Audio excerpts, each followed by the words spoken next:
What is happening, everybody? James Hancock here. I'm back to review one of my most anticipated movies of the year, The Substance, a movie where I feel safe in saying you will not see a more outrageous movie in calendar year 2024. This is ostensibly a horror movie, but it's also a social satire. It's intensely erotic. It's in a lot of ways, a dark comedy. I mean, the audience was frequently laughing even when they were confronted with the most horrific shit imaginable. But it also has an intoxicating visual style. Some might argue that it's a little over-stylized, but not me. I much prefer too much style over too little. But writer-director Qualley, if I'm saying her name correctly, she is definitely a director who I'm going to be following very closely moving forward. And there are going to be plenty of diehard film fanatics out there that are going to readily identify many of the influences that inform the approach to this movie. However, it is a uniquely upsetting and a uniquely arousing movie, unlike anything else I've seen this year. And I've said it before on this channel, and I'll say it again. If you're looking for originality, if you're looking for new ideas, if you're looking for auteur filmmaking that's totally divorced from these franchises that have long outlived their usefulness, where they're like, 10, 11, 12 movies. I mean, some of these franchises, I love them, but they need to die, or they need just to stop. But if you're looking for originality, the horror genre is where you find it these days, where the budgets are relatively modest, and so filmmakers are allowed to experiment and take risks. And this movie certainly takes its fair share of risks. And as I've started reading some of the initial reactions out there to the movie, it's actually exciting seeing that there's a wide array of different interpretations of the film. Like, there are some people who are openly declaring this movie as like a primal scream against the objectification of women, that it's like, empowerment with a capital E. It's like, that doesn't necessarily sound like something I'm into, but let's just go and check it out and see for myself. I think whatever message you want to glean from it, or interpret from it, or whatever I guess are your takeaways from seeing the movie, the moral of the story is buried so deep below all the gore and nudity and practical effects and Hollywood satire, etc. and so forth.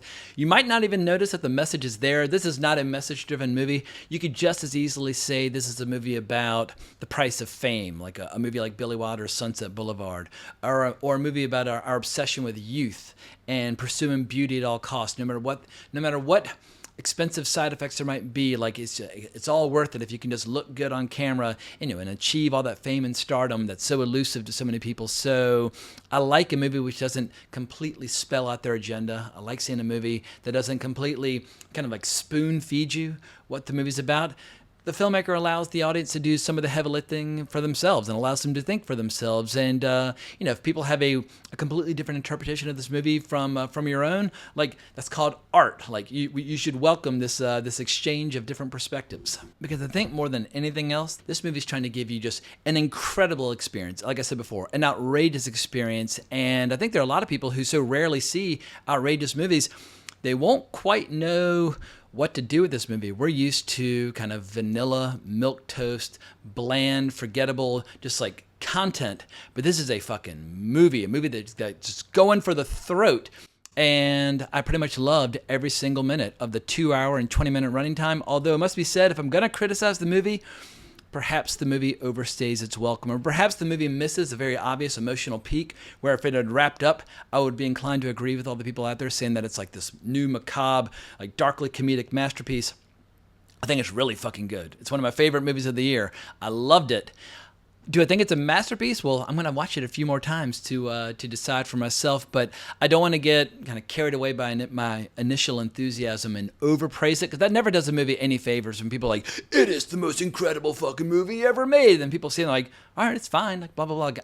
That is not my goal here. My goal here is to get more people to watch it, so I will acknowledge, whatever minor flaws or quibbles that I perceived in the movie. But I've been ranting and raving quite a bit at this point without actually discussing what is this movie about. So I'm going to go spoiler-free initially, but then I'll give you a fair warning verbally, as well as with the time code below as to when I'm going to start discussing some spoilers, because I can't get through this review without discussing some specifics. But here's the premise ripped straight from IMDb.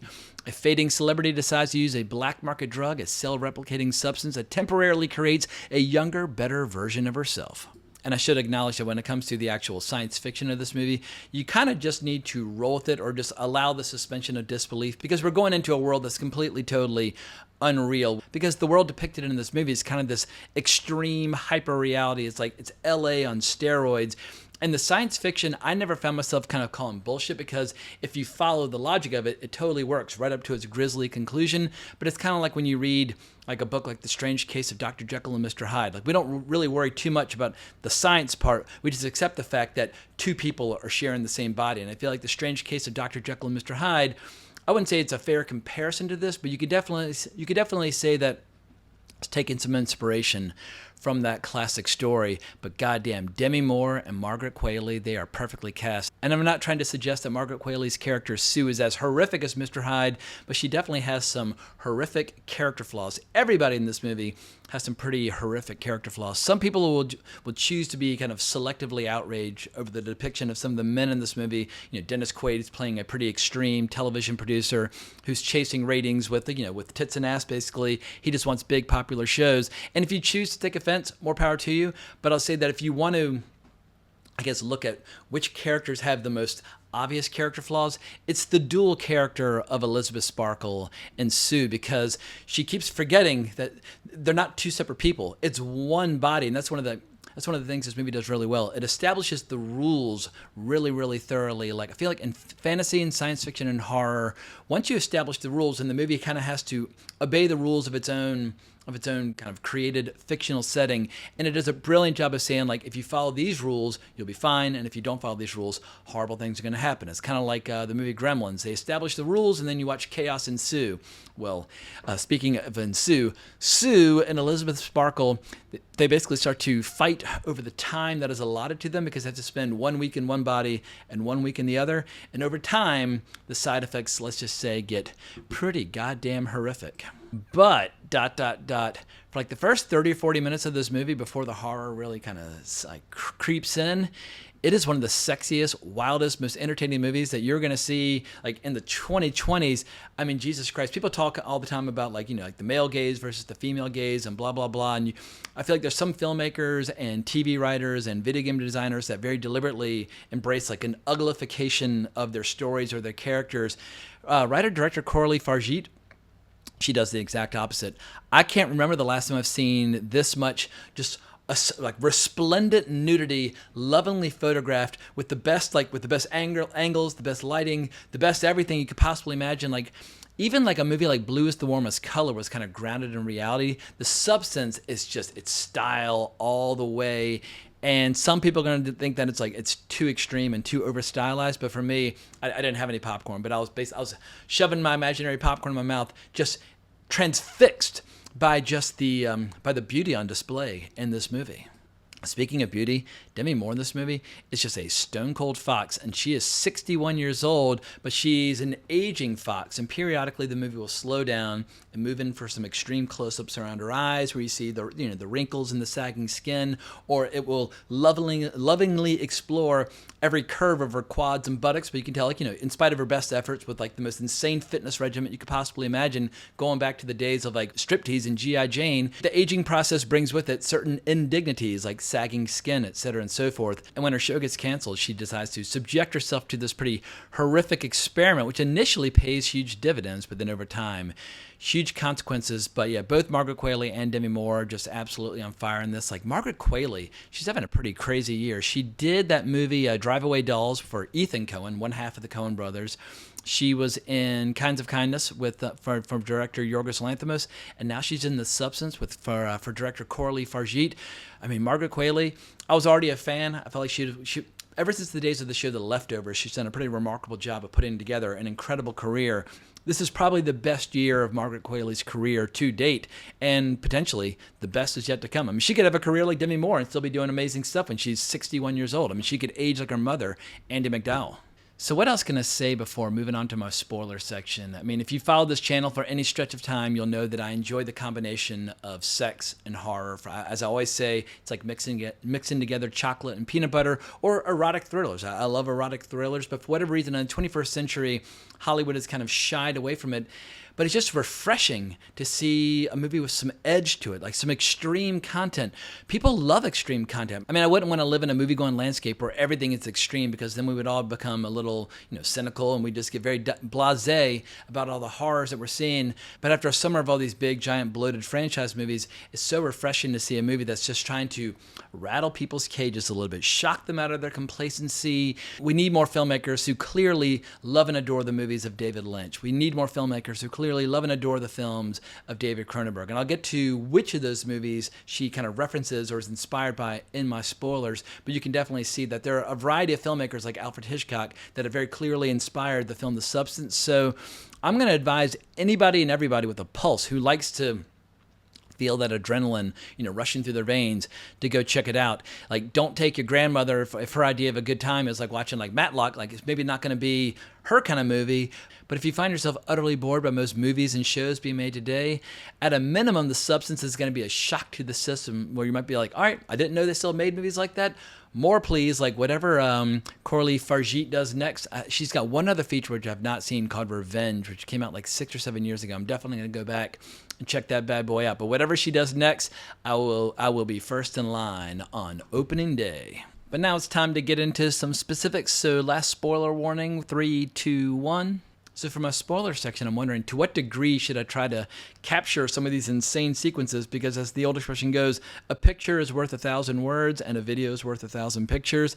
It's not going to be possible for me verbally to capture just the exquisite beauty of some of the earlier sequences and the exquisite horror of some of the later sequences. But what I can do is call attention to a few of the movies where I feel like some of these scenes, I won't say they're ripoffs or that they're being borrowed, but they're definitely like a tip of the hat to the great works of the past. And let's start with The Elephant Man. If people like the suit from or the practical effects from The Elephant Man by David Lynch, they're going to be overjoyed by the climax to this movie, because it's like, imagine if The Elephant Man had been made by David Cronenberg instead of David Lynch, where you add, anyway, at one point, this creature is so mutated because they've started like abusing the substance in all sorts of unpredictable ways, where like different body parts and like almost like different human beings start kind of coming out of certain orifices, and there's like an extra mouth that pukes up what is initially like the hottest titty you've ever seen before it turns into like a dangling eyeball and just lands on the ground. It's like, you know what? I've never seen that in any movie by Lynch or Cronenberg, and I welcome it. But Elephant Man definitely is like, at least they pay homage to it. I believe it's the score to Vertigo that gets used a little bit here and there. Like, it has its own original score, but I need to go back and check. But it's definitely a Bernard Herrmann score. I believe it's Vertigo. Anyway, I didn't play the Vertigo score before this started, and now that the movie's starting to fade from my memory, I can't quite remember the melody, but I believe it was Vertigo. David Cronenberg's The Fly definitely gets an overt reference. David Cronenberg's film has often been interpreted as like a metaphor for cancer or for AIDS, or basically just dying from a horrible disease where your body's quite literally like attacking itself. And everybody remembers that scene where like Seth Brundle, like his ears falling off, and Gina Davis hugs him anyway on the slimy side, and he's got that bathroom display of all the different body parts that have fallen off. Well, at one point, Margaret Qualley, things start coming off of her, and it's pretty grotesque and pretty horrific. But getting back to Lynch, there were a lot of shots that were very reminiscent of Lost Highway. And Lost Highway is yet another movie, yet another great, dark movie about Los Angeles. But those iconic shots where you see like Patricia Arquette on the phone with like the crazy lighting around her eyes and all those like extreme lights and darks, there are definitely some shots that are very reminiscent of that here.